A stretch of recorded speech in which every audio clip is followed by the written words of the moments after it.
जय माता दी दोस्तों, मैं अपने यूट्यूब चैनल पर आप सभी लोग का स्वागत करती हूँ। आज मैं एक छठ पूजा का गीत सुनाने जा रही हूँ। कैसा लगा कमेंट बॉक्स में ज़रूर बताइएगा। और जो लोग मेरे चैनल पर नए आते हैं, मेरे चैनल को सब्सक्राइब कीजिए, मेरा सपोर्ट कीजिए मेरे चैनल का।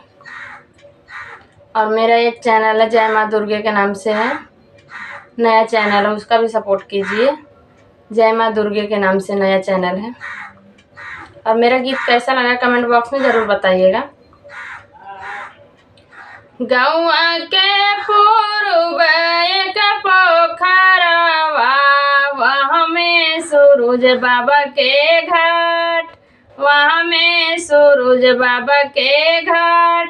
गौआ के पूर्व एक पोखरवा, वहाँ में सूरज बाबा के घाट, वहाँ में सूरज बाबा के घाट। छठी पूजा चलनी कावनी देई, आँखियाँ झरा झरलो।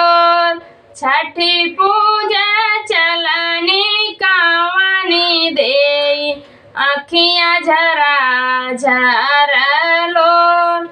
कवन का सूरज बाबा काईनी, काहे तना सजाए, काहे तना सजाए।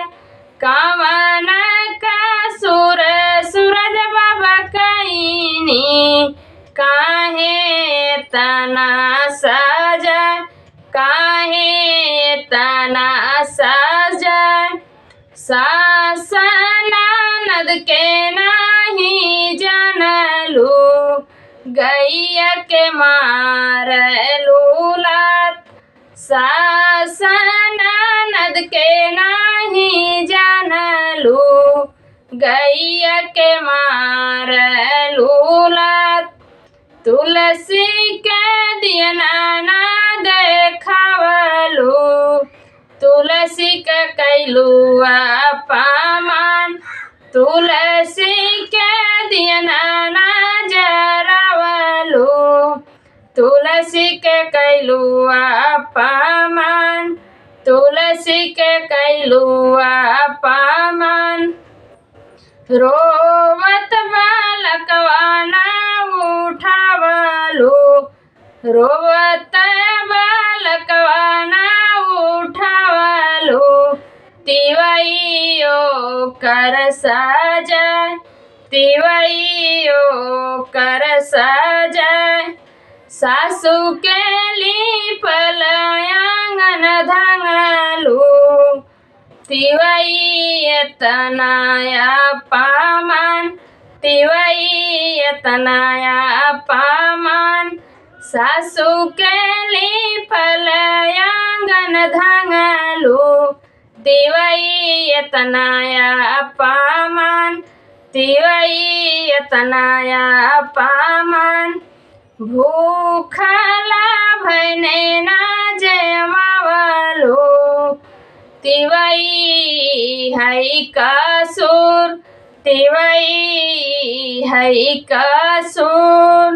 भूखला भैने ना जेवावलू, तिवै है कसूर, तिवै है कसूर। बड़ा जेठ का कर तू आदरवा, बड़ा जेठ का कर तू आदरवा। गैया के लागा तू गोड़, गैया के लागा तू गोड़। तुलसी के दिया ना हम बरबई, तुलसी के दिया ना हम बरबई। बालक के ले बई उठाए, बालक के ले बई उठाए। सासू काली पल आंगन नाही धंगबई, आदित्य होई ना सहाय। सासू के लीपल आंगन नाही धंगबई, आदित्य माल होखिना सहाय, आदित्य माल होखिना सहाय, भूखल भैने हम जेवाई भई, छठी मैया होइना सहाय, छठी मैया होइना सहाय। गौवा के पूर्वय का पोखरवा, वहाँ में सूरज बाबा के घाट, वहाँ में सूरज बाबा के घाट। गीत कैसा लगा कमेंट बॉक्स में ज़रूर बताइएगा।